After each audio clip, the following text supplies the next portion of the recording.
The convoy alarm at Threll's Landing had been screaming for 4 minutes before anyone understood it wasn't screaming about the storm. 26 evacuation trucks sat nose to tail on the Causeway Road, engines idling, headlamps cutting flat yellow cones through the ashfall that passed for weather on this moon during a refinery burn. Coalition relief convoys ran this route twice a week, ferrying miners' families off Threll's Landing before the refinery's slow collapse turned the settlement's air to something nobody's lungs could use much longer. Nobody expected the convoy's tail vehicle to die in a single silent flash, or the checkpoint guards along the ridge to go down without a sound a half-second later, or the shape that came down out of the ash behind them, moving low and fast and utterly without hurry, the way a thing moves when it has never once needed to hurry to win. She wore no insignia, she didn't need any. Every soldier on that ridge who'd served 3 years or more on the Reach frontier knew the silhouette from briefing slides they'd been shown exactly once, with instructions never to engage, only to report and run, the narrow armored spine, the retractable bone pale plating along both forearms, the flat unblinking economy of a body built for exactly one purpose, and refined at it past the point where the word soldier still applied. Foundry Command called her Asset 9. Everyone else, on both sides of every war the Foundry had ever leased her into, called her the Untouchable, because in 11 years of confirmed engagements, no recorded weapon had ever put a wound on her that her own body hadn't repaired by the next dawn. The legend had grown past the facts a long time ago, the way legends do when the person at the center of them is never permitted to correct the record. Soldiers on 3 different fronts swore they'd seen her walk through open auto fire without breaking stride.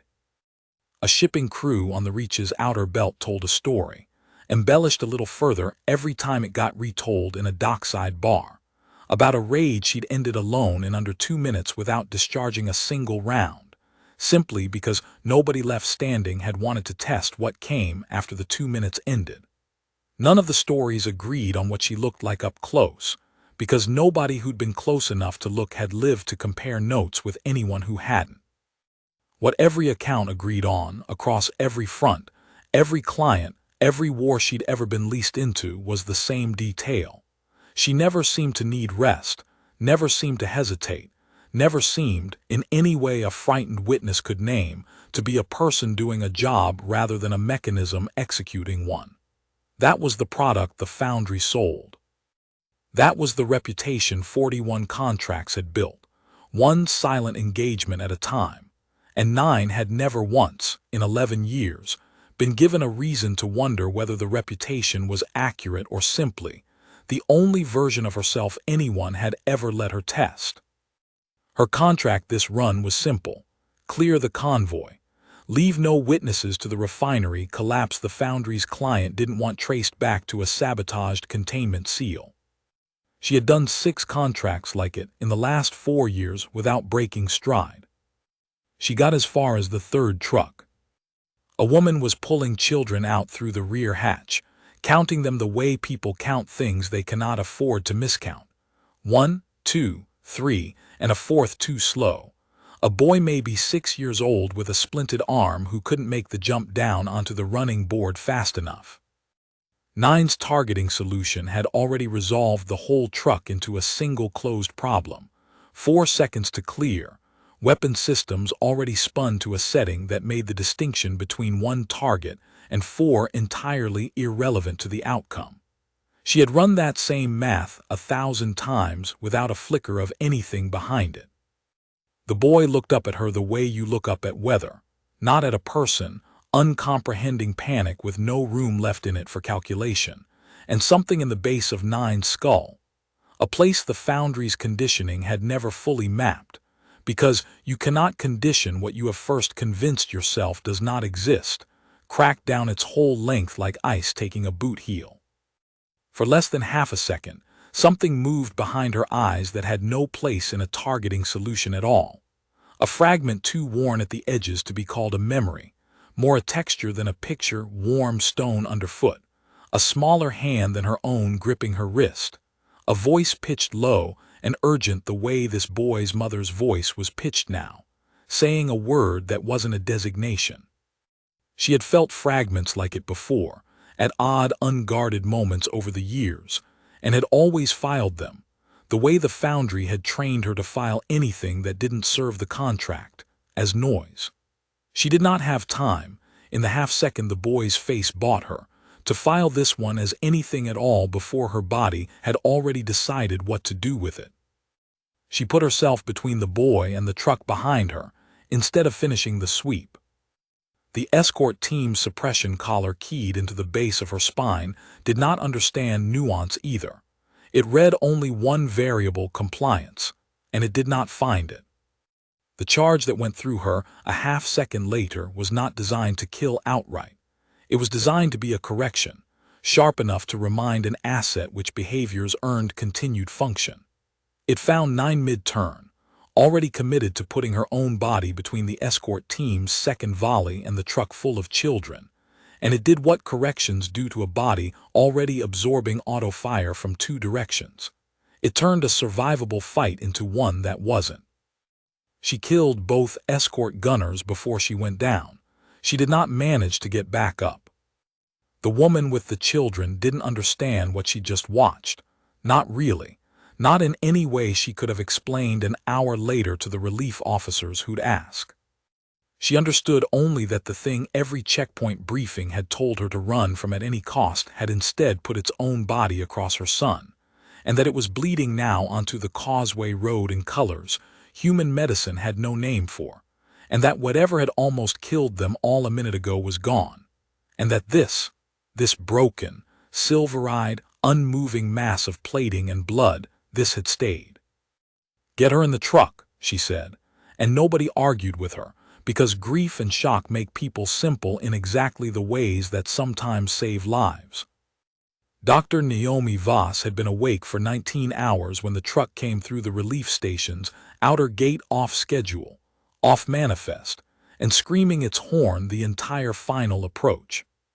She was 29 years old, 6 years into coalition frontier medical service, and she had triaged enough disaster convoys by now that her hands had stopped waiting for her brain's permission before they moved. She'd grown up on a colony world with 1 hospital and 1 doctor for 11,000 people, and she had learned early, watching that doctor work through a mining collapse alone, on no sleep, on nothing but the conviction that the next patient mattered exactly as much as the last one had, that the job wasn't really about talent. It was about refusing to let the size of a crisis talk you out of doing the next small necessary thing in front of you. She had built her whole career on that refusal, quietly, without much interest in whether command noticed it, and it had gotten her a reputation among her own staff as somebody who didn't panic and didn't ask permission for things that shouldn't have needed it in the first place. She was already outside with a gurney crew before the truck's brakes finished shrieking, already calling out an intake protocol to the 2 techs flanking her, already halfway through her first assessment glance across the cargo bay's chaos of crying children and 1 woman shouting something about a 5th casualty nobody on the manifest had logged, when she saw what was on the floor of the truck bed and stopped being able to name it in the 2 seconds triage usually allowed her. Not human. Not any of the 11 cataloged coalition member species either. The plating alone ruled that out, bone pale and segmented along both forearms in a way that read less like anatomy and more like architecture. A body built the way a bridge is built, load-bearing, purpose-first. Silver eyes half-lidded and unfocused. A chest wound that should have been fatal by any triage math Naomi had ever run, except the bleeding pattern under her hands, when she got them on the wound, didn't behave like any bleeding pattern she'd been trained on, too controlled, too slow.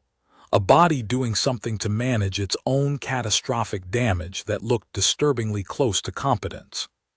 "She saved my boy," the woman kept saying, over and over, gripping the truck's rail hard enough to whiten her knuckles. She turned around and she saved my boy. Naomi didn't have time to parse what that meant. She had a chest wound losing pressure and a patient whose physiology she'd never seen a chart for. And every second she spent wondering instead of working was a second this patient didn't have. "Pressure here," she snapped to her tech, guiding his hands to the wound site. "I need imaging now, whatever the scanner gives me, even if it doesn't know what it's looking at. Move." "Doc, her heart rate just dropped by half," said Priya Anand, the tech running vitals off the portable scanner, voice climbing toward panic. That shouldn't be survivable. That's not a dying number. That's a number I've never seen a body choose on purpose." "Then don't look at the number, look at the wound," Naomi said, hands steady on the packing gauze even as her own pulse climbed to match the tech's. "If she's regulating something, let her regulate it. Match her, don't fight her. Pressure, imaging, and somebody get Commander Orn a heads up that we've got an unclassified intake with combat-grade trauma, because whatever this patient turns out to be, that part of the report isn't optional." They had her on a gurney, and through the relief station's outer doors in under 2 minutes. It took the base's security detail almost 4 minutes longer to run the plating pattern through its threat database, and come back with a result that turned the entire med bay corridor into a held breath. Base Commander Thessaly Orn arrived at the med bay's outer hatch with 2 warders, and an expression Naomi had seen exactly twice before in 6 years of service. The specific flat stillness of a commanding officer doing arithmetic on how many people under her authority were about to die tonight, and coming up with a number she didn't like. Orn was Keith Ronnie, tall and narrow-boned, feathered crest lying flat and controlled against a skull built for reading threat before reading anything else. 22 years in coalition service, and every one of them showing in the economy of how she moved. She did not raise her voice. She had never needed to. "Voss," Orn's translator collar rendered her flat and clipped. "Step away from that table." "She's mid-surgery." Naomi didn't look up from the wound. "I'm not stepping away from anything." "Doctor, do you understand what is on that table?" "I understand what's under my hands is a patient with a collapsing chest cavity, and about 6 minutes of margin left before I lose her regardless of what species designation your security scan just spat out." Naomi's voice stayed level, but her hands didn't slow. "Whatever she is, whatever she's done, she is not a threat to anyone in this room right now. She's barely conscious and she's bleeding out. Get out of my light or get me a second set of hands." "That," Orn said, and something in her crest ticked once, a controlled species version of a flinch, "is Foundry Asset 9, the Untouchable. There's a standing kill order on that designation across 4 coalition sectors, Doctor, and I am not speaking hypothetically. I received an alert flag on that plating signature 11 seconds after your intake scan ran, from a Foundry retrieval contract that has been open for 6 years with a bounty large enough to fund this entire outpost twice over. Half the mercenary registries on the Reach would start a border incident to collect it. Then they can file a request." Naomi finally looked up, just for a second, just long enough to make sure the commander understood she meant it. "Through channels. After I finish." Orn looked at her for a long moment, long enough that one of the warders behind her shifted his weight, uncertain whether the moment called for restraint of the doctor, the patient, or nobody at all. Then she said, in a voice that had dropped the command register entirely, "Do you have any idea what that thing has done, Voss? What it's leased out to do, over and over for 11 years. "I know what she did 4 hours ago," Naomi said. "She put her own body between an autocannon and a 6-year-old boy with a splint on his arm. I have the boy's mother in my waiting room, and I have this woman's actual blood loss on my actual gloves, and everything else is somebody else's paperwork until I've finished mine." She turned back to the wound. "Clock's running, Commander." "In or out?" Orn stood in the doorway for 3 more seconds, long enough that the med bay's ambient monitor caught the moment, and would later timestamp it in the after-action log with a precision nobody had asked for. And then, to the visible surprise of both warders behind her, stepped inside and put on a pair of gloves. "If this goes wrong," she said, It goes on my authorization, not yours. Copy that. Naomi didn't look up again. Hold this line steady.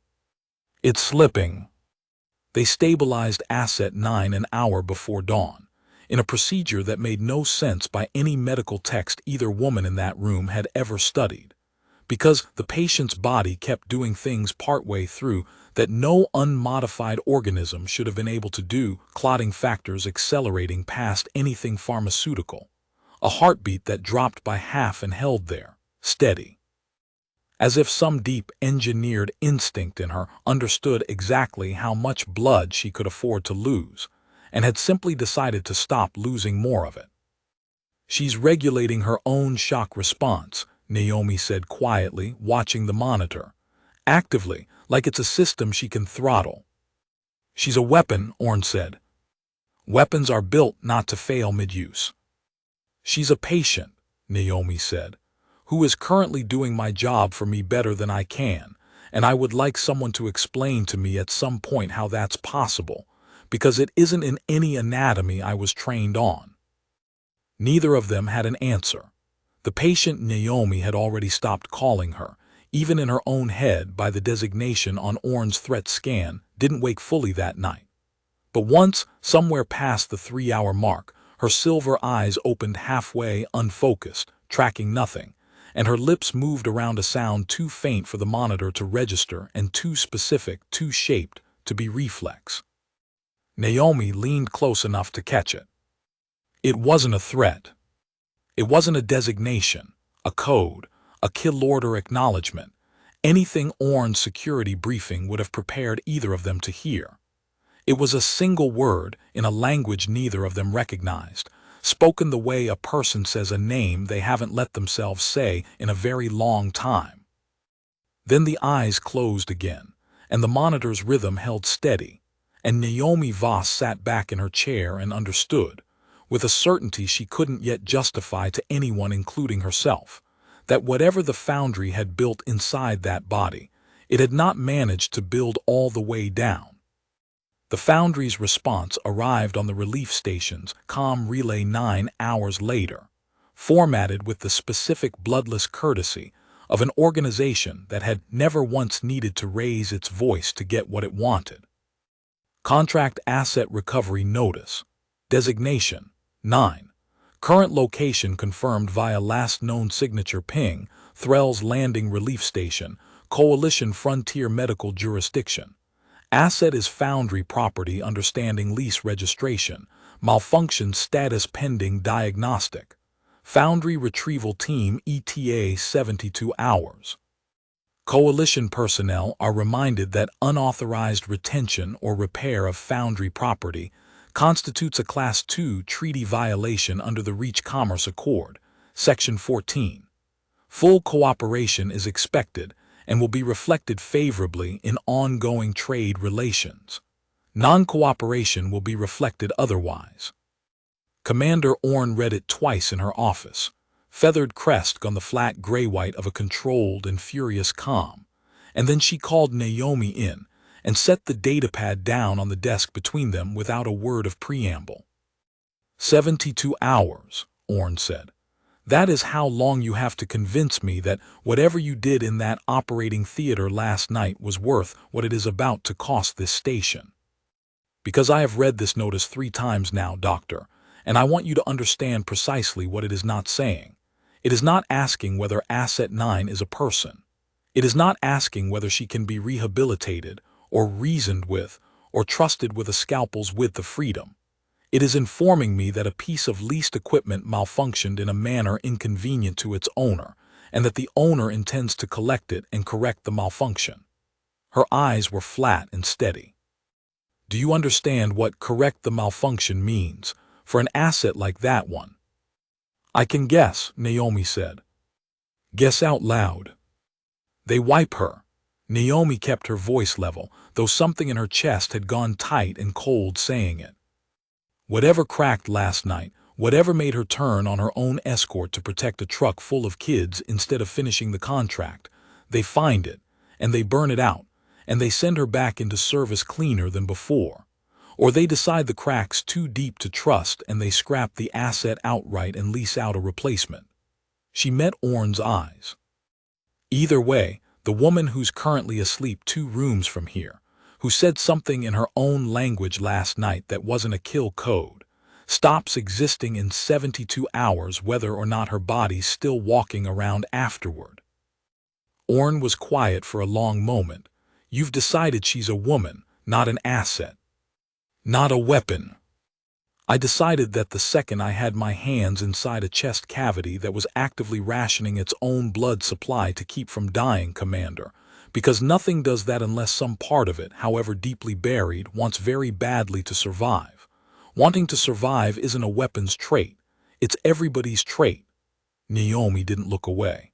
I'm not asking you to trust her. I'm asking for 72 hours to find out if there's enough of a person left in there to be worth the fight, before you or the Foundry or anybody else decides the answer without ever asking her.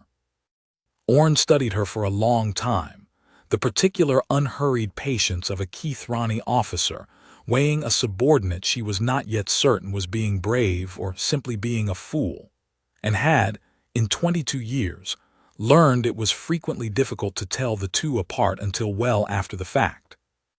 You have your 72 hours, she said finally. Use them in that med-bay, Doctor, not in front of a camera and not in a diplomatic cable to Sector Command, because the moment this becomes a story instead of a patient file, the Foundry stops pretending this is a property dispute and starts treating it as the incident that actually is a treaty violation. Are we understood? Understood. Then go do your job, Orne said, before I change my mind about having a job left to keep offering you.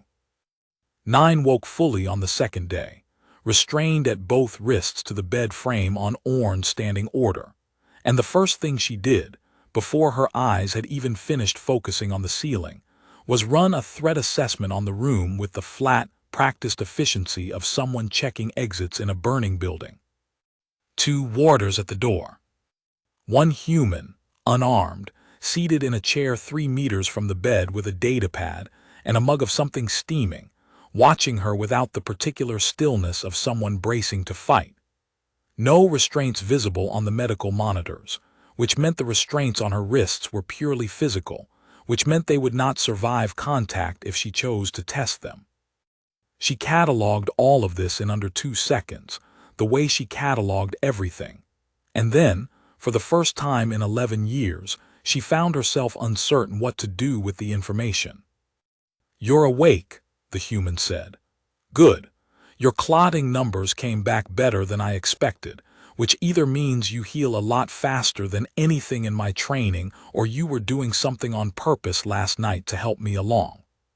I'd like to know which eventually. Not right now. Right now I mostly want to know if you're in pain. 9 did not answer. Answering was not a function she had ever been asked to perform for a target's benefit, and this woman was, by every available metric, a target, unarmed, unshielded, close enough to reach in under a second if the restraints failed, which they would, the instant 9 decided they should. She did not decide that. I'll take the silence as a maybe, the human said, unbothered, and made a note on her datapad. I'm Dr. Naomi Voss. I run this medbay. You've been here 2 days. You put yourself between an autocannon and a truck full of refugee children on the Threll's Landing Causeway, which is, as far as I can tell from every briefing file I've been shown since, not a thing you're supposed to be capable of wanting to do. She set the datapad down. I'd like to hear it in your own words if you have any you're willing to use, not for a report. I'm not filing this anywhere. I'd just like to understand what happened to you out there, because whatever it was, it's the reason you're alive right now instead of dead on a causeway road, and I think that's worth understanding properly. Silence stretched. 9's targeting instinct kept returning the same output over and over, soft target, high value, minimal resistance, and kept failing to produce the follow-through that output was supposed to trigger. Somewhere under the failure was the same crack that had opened on the causeway, the boy's face, the 4 seconds of math that had refused, for the first time in 11 years, to finish resolving into a clean kill order. "Do not," Nine said finally, her voice low, rough with disuse, carrying the flat cadence of something built for command delivery rather than conversation, "waste time on me. The recovery contract will finalize in 70 hours. Whatever you are attempting here will not survive contact with it." "That's the first time you've said more than a syllable to anyone since you came in," Naomi said, and there was something in her face that wasn't quite a smile, something steadier and more careful than that. "I'll take it, and for the record, I know about the contract. I've read it. I'm not asking because I think I can stop it by being nice to you for 70 hours. I'm asking because you're my patient, and my patient just told me, unprompted, to stop wasting my time on her instead of asking me to let her go, which tells me something about how you think this ends that I don't think is true yet." She stood, checked the wrist restraints with a professional, unhurried glance, and adjusted one so it sat less tightly against a healing burn Nine hadn't realized the doctor had noticed. "I'll be back in 4 hours. Try to rest." "That's a medical order, not a request, and I don't actually care whether you're built to take orders from people like me." She left. Nine lay very still in the restraints for a long time afterward, running the same failed calculation over and over: soft target, high value, minimal resistance, and no output at the end of it that made any sense at all, and did not, for the first time she could remember, find the failure of the calculation frightening. The boy's mother came to the medbay's outer window on the second morning, without an appointment, without asking anyone's permission, holding her son's good hand while his splinted arm hung carefully at his side. The warder on the door tried gently to turn them away. "This isn't a visiting area, ma'am. Patients under restricted." "I'm not here to visit," the woman said. "I'm here so my son can see with his own eyes that the thing that saved him is still alive, because he has woken up twice now asking me if she died doing it, and I would like to be able to tell him the truth instead of a guess." She looked past the warder, through the observation glass, to where Sarai lay restrained and still. 5 minutes. At the glass. "We won't touch anything, we won't say anything she doesn't want said back." Naomi, passing through the corridor with a datapad she wasn't really reading, stopped and made the call before the warder had to. 5 minutes, she agreed. At the glass. The boy pressed both palms flat against it, careful of the splint, and looked at Sarai for a long moment with the frank, unfiltered attention only children manage to sustain without any self-consciousness at all. "You're the one," he said, muffled through the glass, not really a question. Sarai turned her head. Something in her face, watching him, did something Naomi hadn't seen it do yet. Not the flat readiness of threat assessment, not the careful blankness she wore around everyone else in the building, but a kind of stillness that looked, for the first time, like simple attention paid to a person because the person mattered, and not because the person was a variable. "Yes," Sarai said. "Thank you," the boy said, with the plain, unadorned gravity children bring to sentences adults have usually worn smooth with hedging. "My arm's going to be okay. The doctor here says so." "I'm glad," Sarai said, and there was nothing rehearsed in it, nothing that sounded like a line delivered because a situation called for one. It was the first time, watching from the corridor, that Naomi heard her patient say something to another living person purely because she meant it, with no calculation running underneath it at all. The mother didn't say anything further. She didn't need to. She met Sarai's eyes through the glass for a long moment, the particular unspoken exchange of one person who has decided, against every briefing and every warning, to trust another, and then she took her son's hand and led him back down the corridor, and Sarai watched them go until the door closed and there was nothing left to watch. "You didn't have to let them do that," she said, once Naomi had come back into the room. "No," Naomi agreed. "I wanted to. There's a difference, and I think you're going to need to learn to trust it because it's going to come up more than once before this is over." She checked the dressing, unhurried. How does it feel, being thanked instead of cataloged? Sarai was quiet for a long moment. I don't have a comparison for it, she said finally. I've been debriefed, I've been recalibrated, I have never, that I remember, simply been thanked. She looked at the closed door. I would like it to happen again. I imagine it will, Naomi said. Get some rest. Naomi came back every 4 hours for the next 2 days, exactly as promised, and did not once ask Nine to explain herself again. She talked instead, not to fill silence. Nine came to understand by the 4th visit, but because talking while she worked seemed to be simply how the woman moved through a room, a running commentary on wound care and vitals, and occasionally on nothing medical at all. She talked about a relief convoy she'd lost a patient on 18 months ago, a boy not much older than the one Nine had shielded, and how she still ran the math on that one sometimes at night, wondering what 4 more minutes would have bought her. She talked about growing up on a colony world with exactly one hospital, and how she decided at 11 years old, watching that hospital's only doctor work a mining collapse alone through a whole night, that this was the only kind of important she ever wanted to be. She never asked Nine to talk back. She left room for it, the way she left the restraints room enough not to cut into the healing burn, and on the 4th day, without deciding to, Nine filled it. There was a name, Nine said, into the middle of Naomi checking a dressing apropos of nothing that had come before it. On the causeway, when the boy looked at me, I heard a name in my own head that isn't in any Foundry file, and I don't know whose it is. Naomi didn't stop working, didn't look up sharply, didn't do any of the things that might have made the admission feel like it had cost something to give. What did it sound like? Sarai. Nine said it carefully, testing the shape of it in her mouth like a word she'd never been taught to pronounce and somehow already knew. It isn't a designation. Foundry designations are numeric. I've had 6 in 11 years, and none of them sound anything like that. Do you know what species you are? Naomi asked. Gently, the question of someone who already suspected the answer mattered more than her patient wanted to admit. The scan flagged you as unclassified against every coalition catalog we've got.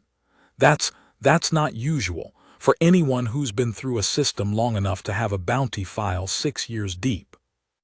I don't know, Nine said, and something in her voice for the first time sounded less like a weapon reporting a malfunction and more like a person admitting a wound that had nothing to do with the chest cavity Naomi had spent an hour rebuilding.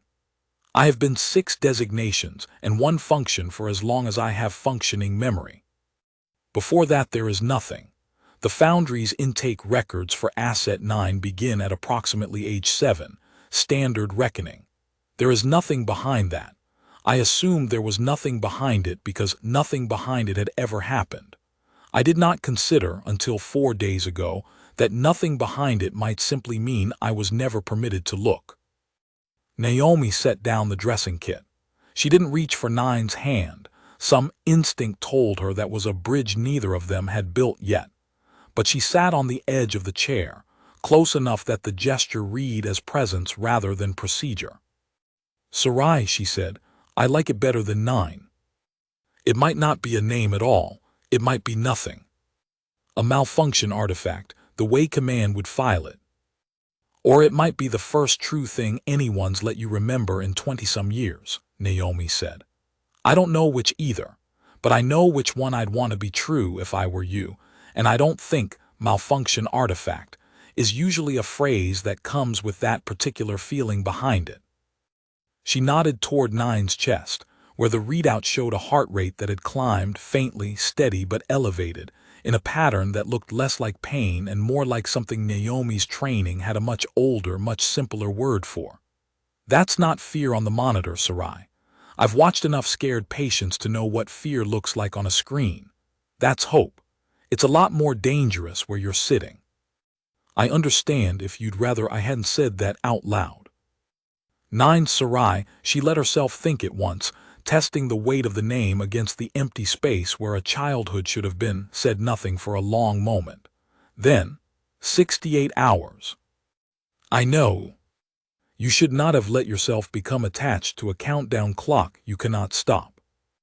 Probably not, Naomi agreed, and there was no fear in her voice either, only the same flat, stubborn steadiness Sarai had watched her use on Commander Orn through the observation window on the first night.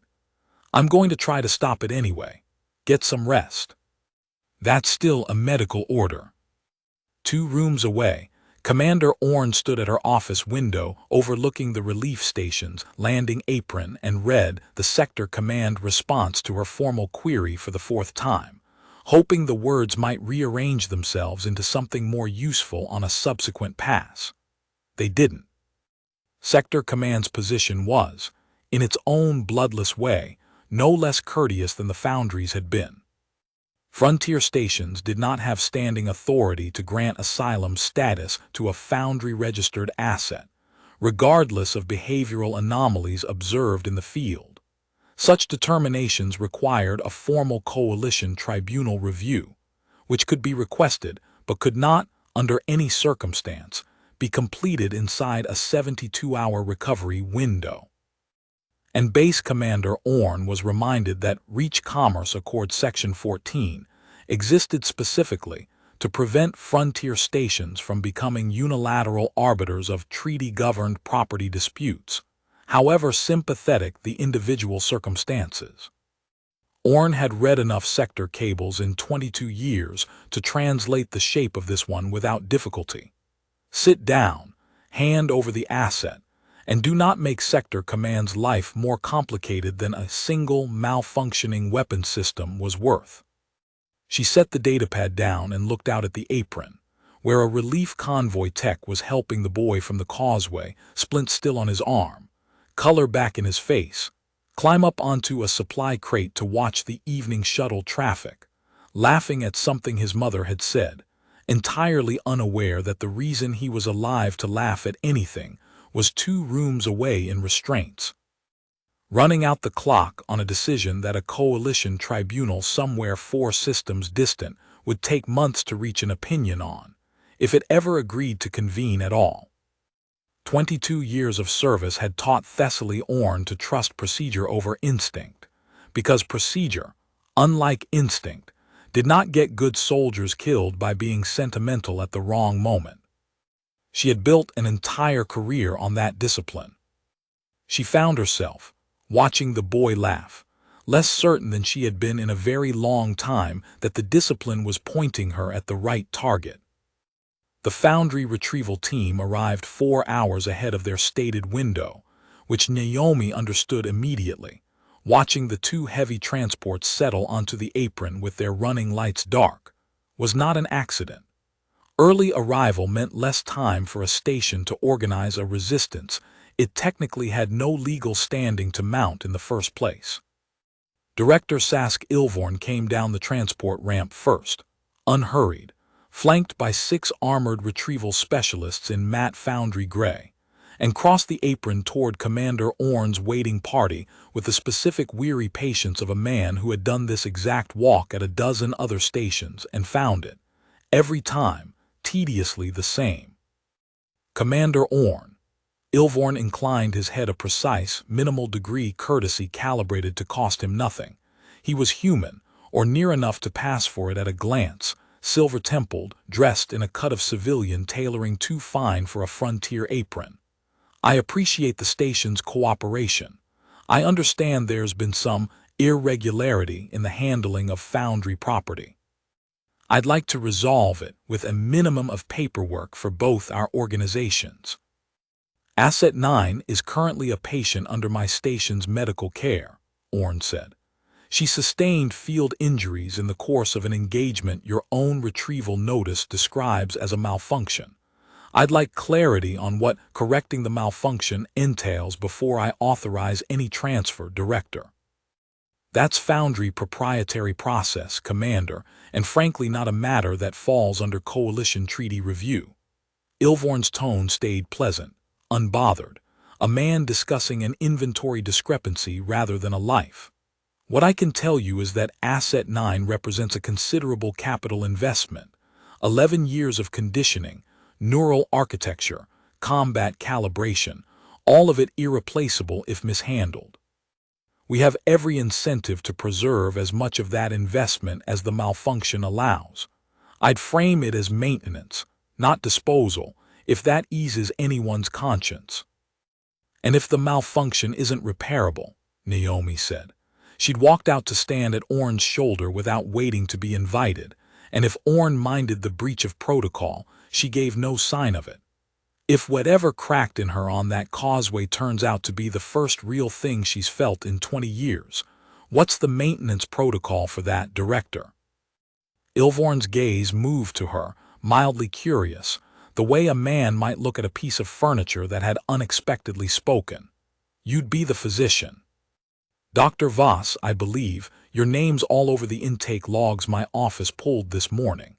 He didn't wait for confirmation. I understand the impulse, Doctor, I do. You saved a life, and it's natural to want that life to mean something more than a returned asset.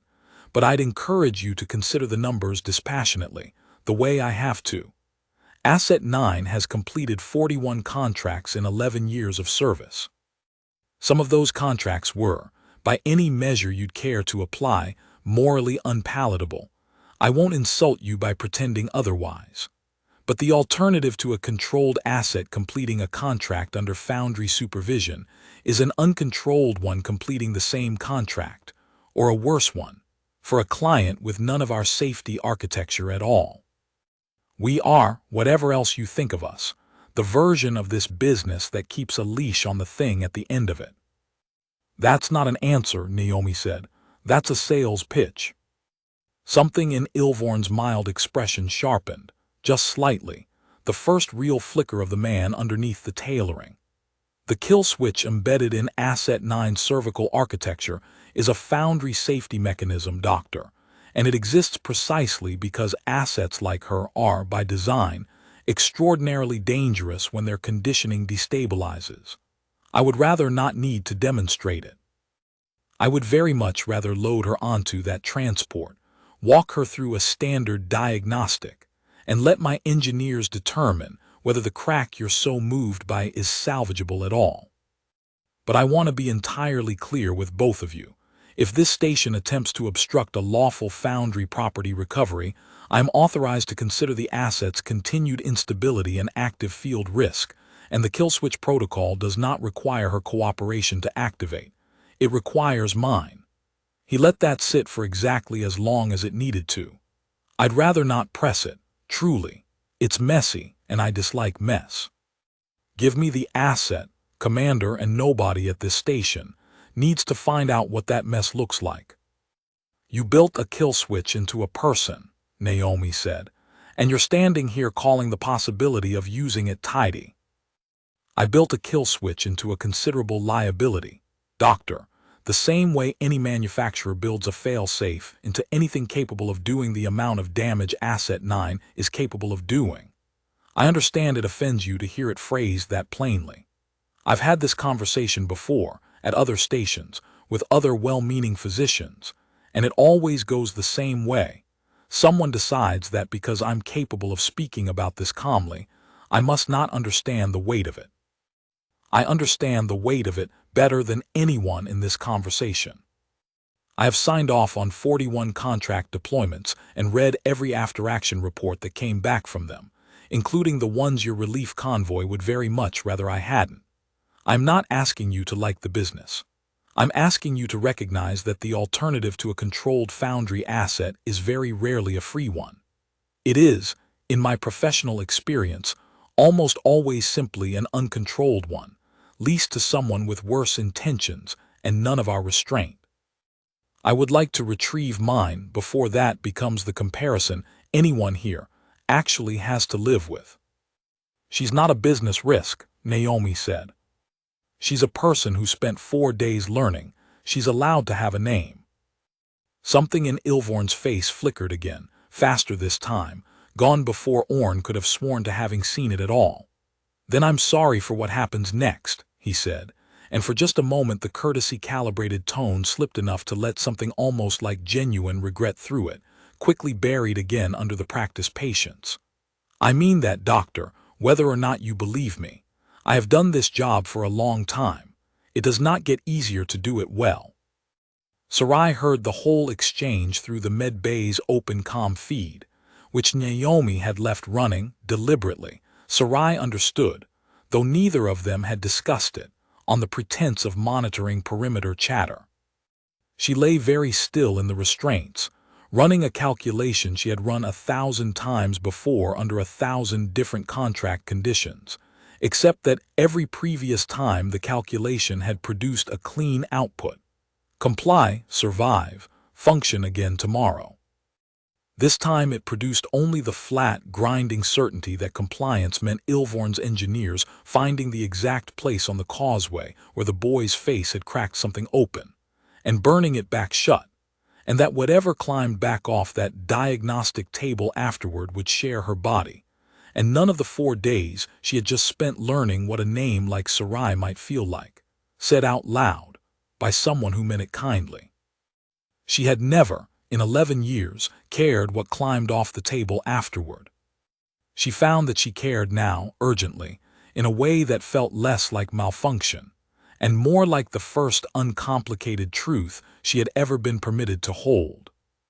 The restraints she had known since the first hour would not survive contact with her actual strength. She had left them fastened out of something she hadn't had a name for until 4 days of a doctor talking to her like a person had given her one. It had been, until this exact moment, the only choice available to her that was entirely her own, and she had not been willing to spend it carelessly. She was willing to spend it now. Naomi was still on the apron when the first alarm went, not from the transport, not from Ilvorn's retrieval team, but from the med bay itself. A proximity breach flagged against a bed that should have had nobody standing anywhere near it. She was running before she'd finished processing what the alert meant, or in a half-step behind her, both warders scrambling to catch up, and she reached the med bay's inner doors in time to see Sarai standing upright beside the bed she'd been restrained to for 4 days, the restraint cuffs hanging open and unbent on the frame. Not torn, not forced, simply released, the calm, precise economy of someone who had chosen the exact moment to stop pretending a limitation still applied. Priya Anand, still on shift, had frozen halfway through a vitals check with her hand still raised, and it was the sight of the tech's frightened stillness, more than anything else, that told Naomi how completely the room had already changed in the 90 seconds since the alarm. "It's all right," Sarai said to her, and there was something almost gentle in it, an economy of reassurance she'd clearly never had reason to practice before and was trying out now, carefully, like a tool she wasn't sure yet how to hold. "I am not the danger in this building right now. Please get behind me." Priya didn't move for a second, then did exactly that, and Naomi filed the detail away, that Sarai had asked, not ordered, and that the asking alone was doing more to keep the room calm than any threat display could have managed. "Do not," Sarai said, and her voice carried the same flat command cadence Naomi had first heard through gritted teeth on day 2, except now it was aimed outward, at the doorway, at whatever was about to come through it, rather than inward at herself. "Whatever Ilvorn intends to do next, it will not happen in this room." "He's threatening the kill switch," Naomi said, breathless, already crossing to her. "He says it doesn't need your cooperation, only his." "It doesn't," Sarai said. "It requires proximity and a Foundry command signal, both of which his retrieval team is currently supplying from a transport parked 400 meters from where I am standing." Something in her expression, Naomi had never seen it there before, not once in 4 days, steadied into a decision. "Which means the single most useful thing I can do in the next 90 seconds is make sure I am not standing where his signal expects to find me when he sends it." "Sarai." "I am not leaving," Sarai said, and for the first time the word came out of her without any of the flat conditioning cadence at all, only something rawer and more certain underneath it. "I am removing the reason for a fight in this room, so that whatever happens next happens somewhere. It does not put a scalpel width of you between me and a kill order. I have spent 11 years learning how to survive triggering on other people. You told me 4 days ago that wanting to survive is everyone's trait, not a weapon's trait. I would like to test whether you meant it. The proximity alarm behind them changed pitch. A second breach, this one at the outer perimeter, followed a half-second later by the flat concussive crack of a stunned charge against the medbay's outer wall, and Orn's voice, sharp over the station comm, calling a lockdown that everyone in the corridor already understood had come 4 seconds too late to matter. Ilvorn had stopped asking. The retrieval team came through the outer corridor in a tight, practiced formation. 6 specialists moving with the flat professional economy of people who did this exact breach for a living and had never once needed to improvise. And Director Ilvorn walked in behind them with the unhurried patience of a man arriving to inspect an already solved problem. He found the problem considerably less solved than he'd expected. Sarai met the first 2 specialists in the corridor before they'd cleared the medbay's outer doorway, and what followed was not, by any definition, either coalition tactical doctrine or Foundry combat calibration would have recognized, a fight in the conventional sense. It was 11 years of conditioning turned, for the first time, entirely toward keeping a room full of people alive instead of clearing it, and the difference in outcome was not subtle. She did not kill the first specialist. She took his weapon out of his hands before he'd finished raising it, and put him on the floor with a control hold that would leave him breathing, furious, and unable to stand for the next several minutes. She took the second the same way, a heartbeat later, moving through the space between them like water finding the only path that mattered. "She's not killing them," Naomi said, low, watching from the doorway where Orn had physically put an arm out to keep her back. "No," Orn said, something in her voice that hadn't been there a minute ago. "She isn't." A stray suppression round from the 3rd specialist's opening, volley caught one of Orn's warders across the shoulder before he could get behind the corridor's load-bearing strut, and he went down hard against the deck plating with a sound that cut through the noise in a way that pulled Naomi's whole attention off Sarai in an instant. Medic instinct didn't ask permission any more than it ever did. She was moving before she decided to, dropping to her knees beside him in the narrow gap between the doorway and the firing lane, hands already finding the wound the way they'd found 100 wounds before it. "Stay with me," she said, packing gauze hard against a graze that had opened deep enough to bleed fast without being fatal, only if someone got pressure on it in the next 30 seconds. "You're not dying on this floor today, you hear me?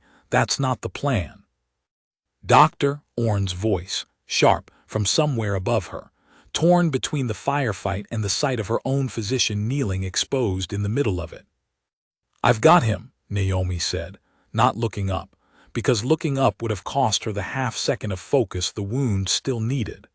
"Somebody cover this doorway, because I am not moving off this man until the bleeding's controlled, and that's not a negotiation either."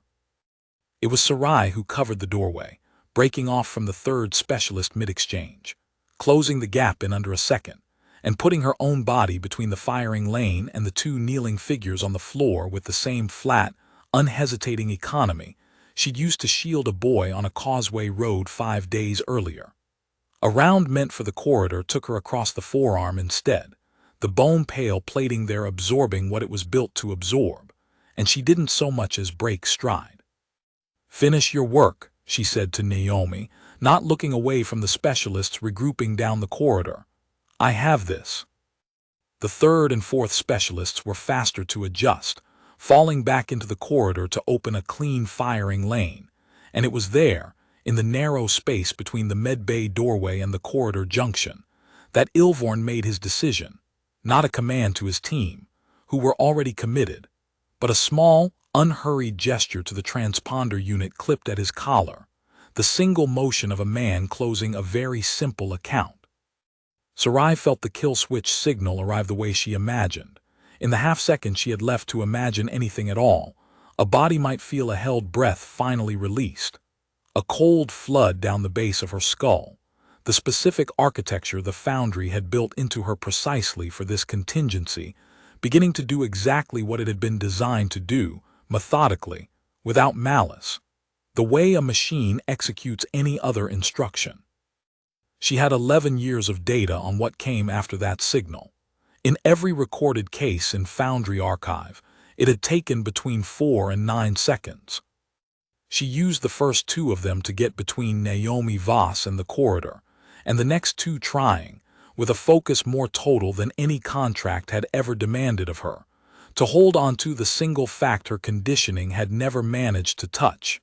A name, spoken kindly, 4 days ago, by someone who had meant it. The cold kept climbing.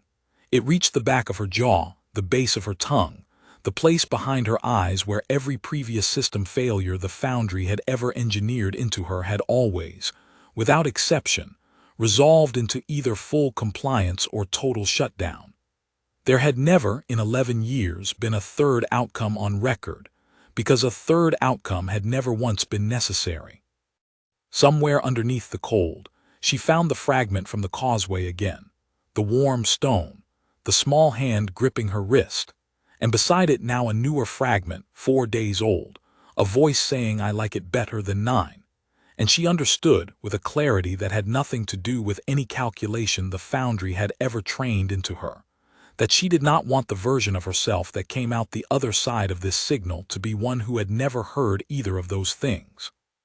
She held onto both of them, the way a drowning person holds onto the one surface still within reach, and did not let go. What happened in the 4 seconds after that has 3 separate accounts on record: Commander Orn's after-action report, Dr. Voss's medical incident log, and Director Ilvorn's own transport black box, recovered afterward, and all 3 agree on the essential shape of it, which was this: Asset 9 did not go down. The kill switch signal reached its intended target exactly as designed. What it found, instead of the clean architecture of a conditioned asset with no independent claim on its own continued function, was a woman 4 days into remembering she had a name, standing between the signal's intended failure state and the one person who had spent those 4 days treating her like she was worth keeping. And something in that configuration, Orn's after-action report, used the word anomalous 6 times trying to describe it, and gave up trying a 7th. Simply did not resolve the way 11 years of Foundry engineering had guaranteed it would. Sarai went to one knee. She did not go down further than that. "Move," she said through her teeth to Naomi, who had not moved an inch. "This isn't going to hold." "It's holding right now," Naomi said, crouching instead of retreating, one hand flat against Sarai's back, exactly where a medic's hand goes when there's nothing left to do but be present for it. "You're still here. Stay here. That's an order, and for once I actually want you built to take it from me." Whatever the architecture in Sarai's spine had been engineered to guarantee, it had not been engineered against a variable the Foundry's designers had never once accounted for in 11 years of contract deployment. An asset who, in the 4 seconds that mattered, chose, not complied, not malfunctioned, chose, with whatever fragment of a self she'd spent 4 days rebuilding, to stay upright. She stayed upright.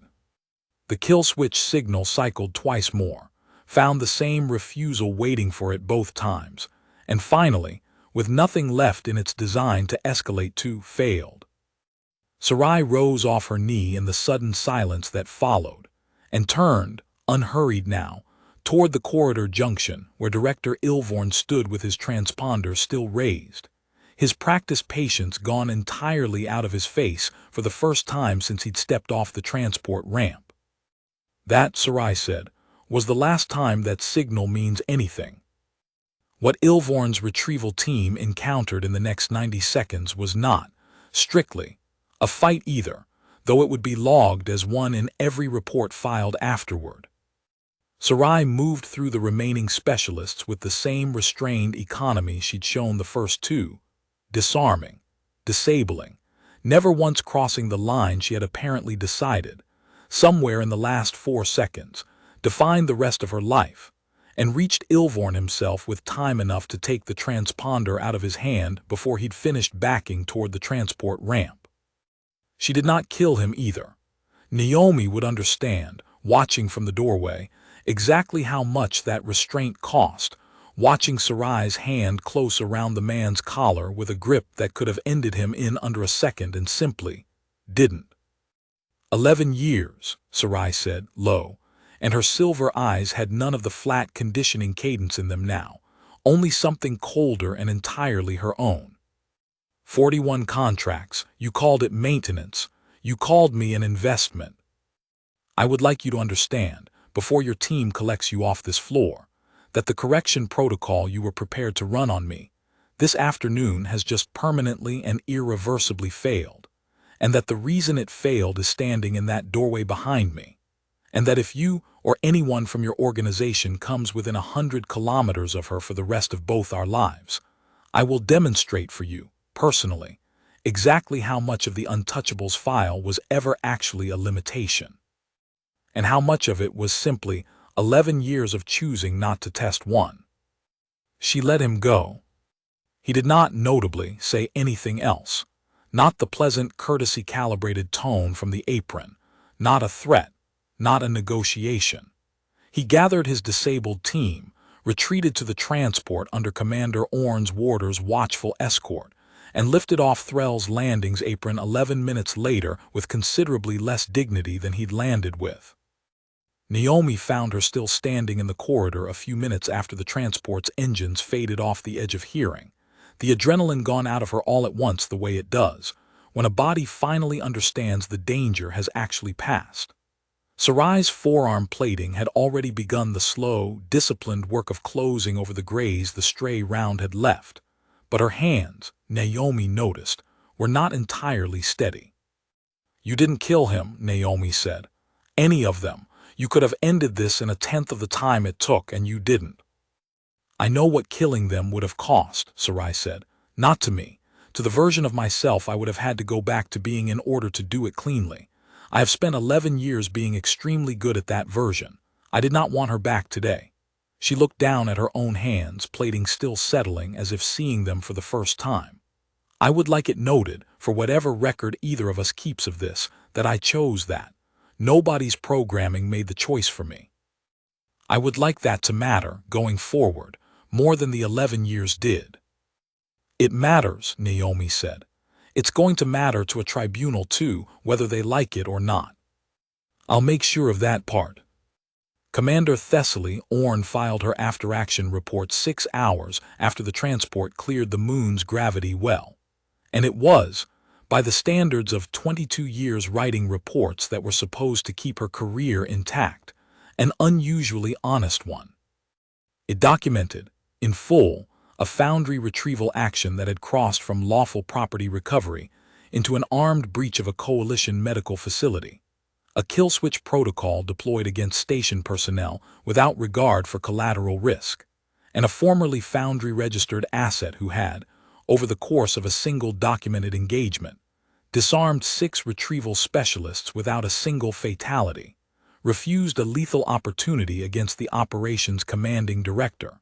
And this was the sentence Orn rewrote 4 times before she let it stand, demonstrated, under conditions designed explicitly to prevent it, an independent moral judgment that Foundry Engineering had spent 11 years, and by their own admission, considerable capital trying to guarantee could never occur. She attached a formal recommendation that Coalition Sector Command open immediate tribunal review, not of a malfunctioning asset, her report specified, but of a sapient individual improperly held as chattel under a commercial registration that the Reach Commerce Accord had never been drafted to cover, because nobody drafting it had ever imagined a piece of registered property waking up.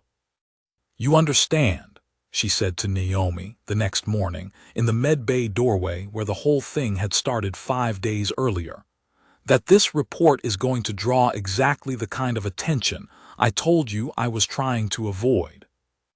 I understand, Naomi said. It's also, Orn said, and something in her crest shifted, controlled and deliberate, into a color Naomi had not seen it hold once in 6 years of service under her. The correct report. I have run this station on discipline over instinct for 22 years, Doctor, because discipline keeps people alive. I watched you break that discipline 5 days ago over a patient I told you not to touch, and I have spent every hour since trying to find the flaw in your reasoning, because finding the flaw would have made the rest of this considerably simpler.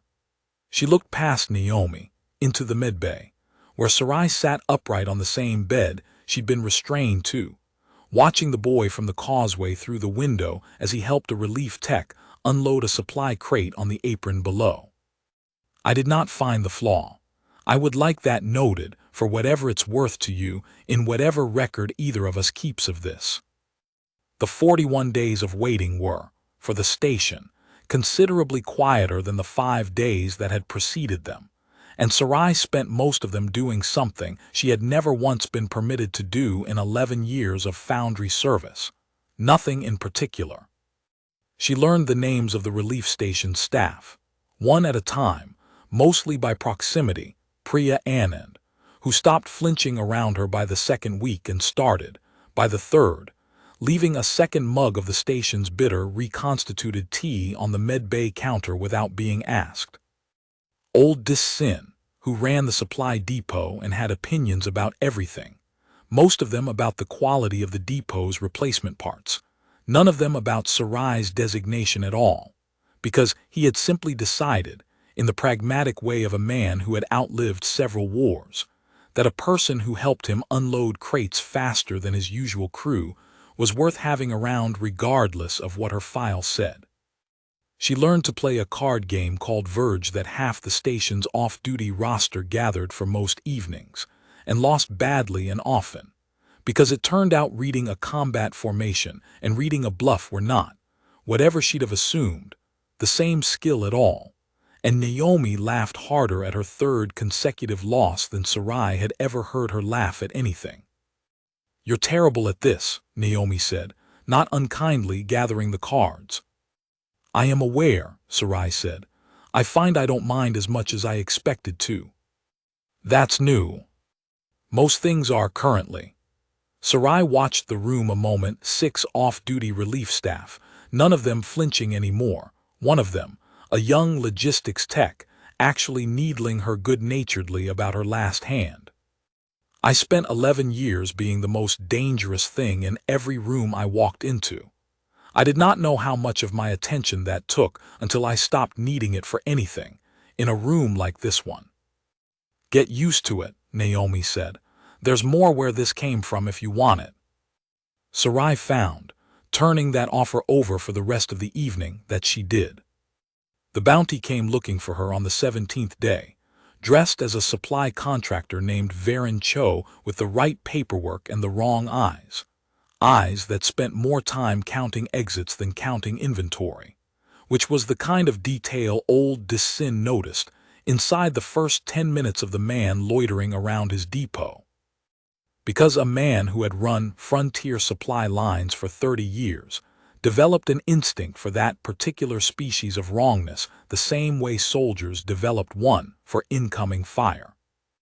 Dis-Sin didn't say anything to Sarai, who was 3 racks down helping him log a crate of replacement filtration cartridges by hand because half the depot's scanner array had been down since a dust storm the week before. He said something instead to the 2 warders drinking over-reconstituted coffee by the depot's side door, in the flattest voice he could manage while sounding like he was still discussing filtration cartridges, and the warders, to their credit, didn't flinch or reach for anything, just drifted, unhurried, toward a position that put them between the stranger and the door. It wasn't the warders who ended it. Cho made his move 9 minutes later, the practiced snapdraw of someone who had run this exact ambush enough times to have stopped needing to think through the sequence. A compact stun lance meant to drop an unshielded target before it could react, aimed not at Sarai's chest, where the plating would have shrugged it off without complaint, but low, at the back of her knee, where a bounty file apparently still open somewhere on the Reach's mercenary registries had noted with clinical precision, exactly where a joint actuator ran closest to the surface. He was good. He had clearly done his research on a target the entire Reach mercenary circuit had spent a decade believing was worth more alive and functional than dead. Bounties like that always ran higher for an intact asset, and Sarai understood, in the half-second it took her to turn, that this was a professional who had come for a payday and not a fight, which was, in its own quiet way, the reason he was going to walk out of the depot instead of being carried out of it. She took the stun lance out of his hand the same way she'd taken a transponder out of Ilvorn's a fortnight before.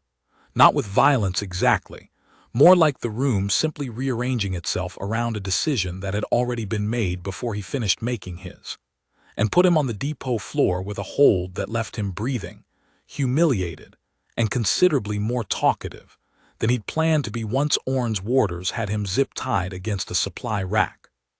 "Foundry bounties still live," he said, sullen, when Orn arrived to find out exactly how a stranger had gotten as far as the depot floor with a weapon nobody had flagged at the gate. "Nobody told the open registries it got pulled. I checked 6 hours ago. Contract's clean on my end." "The registration is under active tribunal review," Orn said, in the voice she used for people she had already decided weren't worth raising it for. "Which means the bounty is not clean, Mr. Cho. It is contested, and you have just assaulted a provisional coalition ward on coalition soil in pursuit of a claim you did not bother to verify before drawing a weapon in my depot. I promise you, the tribunal is going to find that detail interesting." Naomi treated the small burn where Sarai had disarmed him. A graze, nothing serious. The stun lance's casing running hot enough to mark skin on contact. With the same unhurried focus she gave every patient who came through the medbay's doors, which was, Sarai noted, watching her work, exactly the point Naomi had been trying to teach her for weeks without ever quite saying it aloud that plainly. "You didn't hurt him worse than you had to," Naomi said. "It wasn't a question." "He came for a payday, not a war," Sarai said. "I have spent 11 years learning to tell the difference between the two in under a second." It seemed a poor use of the day to forget that skill, the first time it might actually matter for the right reasons. Orn filed an emergency supplemental report that night, attaching Cho's own recorded statement to the tribunal docket as evidence that the open registration itself was actively endangering a provisional ward's safety on coalition soil. A detail that would matter more than anyone at Threll's Landing yet understood, 3 weeks later, when Justice Ashenar's panel cited it, nearly word for word. As one of the reasons the tribunal's eventual ruling would not wait for the Foundry's counsel to exhaust every procedural delay available to them. The tribunal review took 41 days, considerably faster than Sector Command's usual timeline, a fact that surprised no one who'd read Orn's report, or the sworn statements from a refugee convoy's worth of witnesses who had watched an asset with a standing kill order across 4 sectors put her own body between an autocannon and their children, or the black box recovered from Ilvorn's own transport, which corroborated every detail of the medbay breach without a single discrepancy the Foundry's counsel could exploit. Sarai testified on the 29th day by relay from Threll's Landing, seated across a bare table from a panel of 3 coalition justices who had, by their own admission on record, never once been asked to rule on whether a piece of registered commercial property could be a person instead. Foundry counsel, not Ilvorn himself, who had not been permitted anywhere near the proceeding after the black box findings, spent the better part of an hour trying to establish that Sarai's actions at Threll's Landing were simply a documented malfunction, consistent with prior recorded instabilities in long-service assets, and therefore evidence for exactly the correction protocol the Foundry had originally intended to run. "Let me make certain I understand the argument," the presiding justice said, an elderly Assyrian woman named Vel Ashenar who had sat on sector tribunals for longer than Sarai had been alive. Counsel's position is that the respondent's choice to shield a child from lethal fire, at cost to herself, and her subsequent choice to shield a physician and a wounded warder from lethal fire, at further cost to herself, are symptoms of a malfunction. I would like counsel to explain, plainly, what a properly functioning asset would have done differently in either circumstance, so the panel may weigh the two behaviors against each other on their own terms. Foundry counsel did not have a clean answer to that question, and the silence that followed it, brief as it was, did more to shape the room's judgment than any of the testimony that came before or after it. When it was Sarai's turn to speak for herself, she did not perform the moment. She had watched Naomi do difficult things without performing them for 5 days running, and she found, when the question came, "Do you understand what you are asking this panel to grant you?" that the honest answer was the only one she had any interest in giving. "I'm not asking to be forgiven for 11 years of contracts I did not choose and could not refuse," she said. "I do not know yet what I owe for those, or to whom, or whether owing is even the correct word for what I feel about them. I am asking this panel to recognize that on the day I was capable, for the first time, of choosing differently, I did more than once, under conditions built specifically to make that choice impossible, and that a mechanism does not do that. I have spent 11 years being told by every system built around me exactly what I was. I would like the chance to find out, under my own authority and nobody else's, what I actually am instead." Justice Ashenar was quiet for a long moment. "Thank you," she said, "for the honesty. This panel does not often get it, in proceedings like this one." The ruling, when it came, was narrower than Naomi had hoped for and broader than the Foundry's lawyers had argued for. Asset 9's Foundry registration was voided in full, on the grounds that a commercial property claim could not be sustained against an individual capable of independently refusing the contract terms that claim depended on. She was granted coalition provisional personhood status, pending species identification, and this clause Naomi read 4 times, standing in Orn's office with the ruling still warm off the transmission relay, formal recognition, as a survivor of unlawful conscription, a status that came with the coalition's full protection against further Foundry claim, present or future. The species identification took longer. It was a coalition xenoarchival researcher 3 sectors distant, cross-referencing Sarai's genetic markers against a database of pre-Foundry-era colonial records, who finally found the match. A small, scattered population once native to a system called Dorothy Vale, listed in coalition archives as presumed extinct following a Foundry-linked colonial collapse 26 years earlier. The same collapse, the timeline made plain, that had produced a 7-year-old Foundry intake with no records behind her. Presumed extinct, not confirmed. The distinction turned out, 4 months later, to matter more than anyone at Threll's Landing had dared to hope.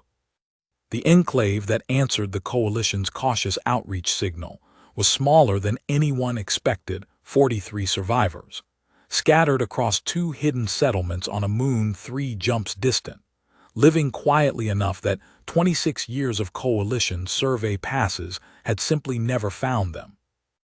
They had spent those 26 years believing every child taken in the Dorothy Vale collapse was dead, conscripted or otherwise, and they had grieved accordingly, in the particular unhealed way a people grieves a loss they were never given a body to bury.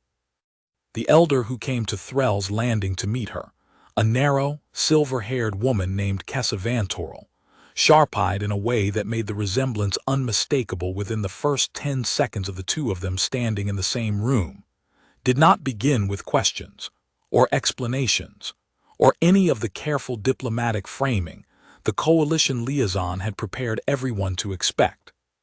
She said a single word, in a language Naomi didn't understand but recognized instantly anyway, from a night 5 weeks ago when she'd leaned close over a monitor to catch something too faint to register. Sarai. And Sarai Vantorel, the name confirmed now, not guessed, not half remembered from a crack in 11 years of conditioning, but spoken back to her by someone who had known her before any of it, who had held that name for 26 years the way you hold a grief you never got to close. Stood very still for a long moment. The way Naomi had learned meant something enormous was happening just beneath a surface too disciplined to show it plainly, and then crossed the room and let herself. For the first time anyone at Threll's Landing had ever witnessed, simply beheld. Something came loose in her, held that close, that had stayed sealed through 11 years of conditioning and 41 contracts, and every debrief the Foundry had ever run on her. Not one fragment now, but a flood of them, unhurried, arriving the way water arrives once a dam has actually given way instead of merely cracked. Warm stone underfoot, a courtyard she could suddenly place, the Vantorel greenhouse terraces, her grandmother's terraces, 3 tiers of them stepping down toward a river she hadn't known, she remembered the sound of until this exact moment. A smaller hand than her own, no. She understood now, watching Kessa's face. Her own hand, small, gripping a wrist that had once, 26 years ago, belonged to this same woman, in a courtyard that no longer existed anywhere except in both of their heads. A word, finally whole instead of fragmentary, that Kessa had called her every evening of the first 7 years of her life, before a collapse and a conscription notice had erased every version of Sarai Vantorel that wasn't useful to somebody else. "I looked for you," Kessa said quietly into her hair. "For 26 years I looked, and every registry told me the same thing, and I never once believed it all the way down, and I am so sorry it took this long for either of us to be right." "I didn't know there was anything to look for," Sarai said. "I didn't know I was missing until 5 weeks ago. I would like you to tell me about the terraces. I think I remember the shape of them, but not why they mattered." "They mattered," Kessa said, "because you planted the first row yourself at 4 years old and refused help doing it and flooded half the lower tier trying. Everyone in the settlement remembers it. It is, to this day, still the funniest thing that has ever happened to that greenhouse." And for the first time in the whole conversation, both women were laughing, unsteady, wet-eyed, the particular laughter that only arrives on the far side of a grief that has just, against every reasonable expectation, been allowed to end. Naomi watched from the doorway, the same doorway she'd stood in a dozen times over the past 5 weeks, and found she didn't need to be closer than that. Some rooms were built to hold exactly the people who belonged in them, and she understood, watching Kessa Vantorel's hands smooth back silver-white hair from a face that had spent 11 years learning not to flinch at anything, that this was one of them, and that her job in it was finished the way a medic's job is finished when the wound has actually, finally, closed. Sarai found her an hour later, out on the apron, watching the evening shuttle traffic the way the Causeway boy had watched it 5 weeks ago from his supply crate. "She wants me to come to Dorothy Vale," Sarai said, "or what's left of it. There's a resettlement effort, small, slow, mostly survivors rebuilding what the collapse took. She says there's no obligation in it, only an offer." "What do you want?" Naomi asked. "I don't know yet," Sarai admitted, and there was nothing flat in it, nothing conditioned, only the honest uncertainty of someone finally being permitted to have an answer that wasn't handed to her by a contract. "I have spent 11 years being told exactly what I was for. I find I am not in a hurry to replace that with a new certainty just because this one feels kinder." She looked over at Naomi. "I would like to visit. I would not like it to be goodbye." "It doesn't have to be," Naomi said. "I've got about 4 more months on my rotation here before Frontier Medical reassigns me somewhere else entirely, and for what it's worth, I've never once let a reassignment stop me from checking in on a patient who mattered." She bumped Sarai's shoulder with her own lightly, the small, easy gesture of 2 people who had stopped needing anything more formal than that between them. "You're not required to have this figured out today. You're allowed to just be a person who gets to decide slowly. That's most of what personhood actually is, in my experience, nobody handing you the whole answer at once." You keep doing that, Sarai said, handing me permission for things I didn't know I was allowed to want. That's mostly what the job is, Naomi said. Medicine's the easy part, honestly. Anybody can learn to pack a wound. The harder part is convincing a patient once the wound's closed that they're allowed to want something on the other side of it besides just not dying. She looked over, steady, unhurried. You are, for the record, allowed. All of it, Dorothy Vale, staying here, leaving, coming back, none of it, whatever combination you want, in whatever order. Nobody at this station is going to hand you a new set of orders to replace the old ones. That's the entire point of everything we just went through to get you here. I know that, Sarai said. I am still learning to believe it at the same speed I know it. She let out something that was almost a laugh, small and unpracticed. Kessa asked me, before she left for the shuttle back to Dorothy Vale, what I wanted her to tell the others waiting there. I told her I didn't know yet.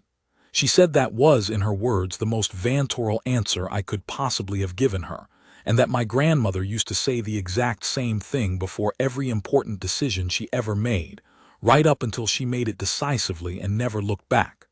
I would like to be that, eventually. Decisive, once I've actually decided. She glanced at Naomi. I am in no hurry to rush the part before that. Good, Naomi said. That part's allowed to take as long as it needs to. Sarai was quiet for a while, watching the shuttle lights cross the darkening sky, the same ashfall weather that had carried her, 5 weeks ago, into the one room in the galaxy that had ever treated her wound before her weapon. Sarai Vantoral, she said finally, testing the whole name now, both halves of it, out loud like a person trying on a coat that had always, somehow, been cut to fit her. I think I would like to keep being her. Whatever else I decide. I think, Naomi said, she's worth keeping.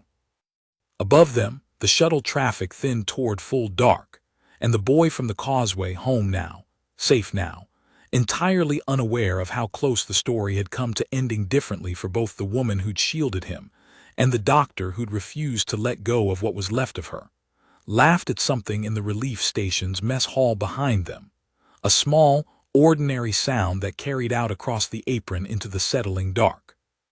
It was, Naomi thought, exactly the kind of sound worth having fought 72 hours, one kill switch, and an entire Foundry retrieval team to still get to hear.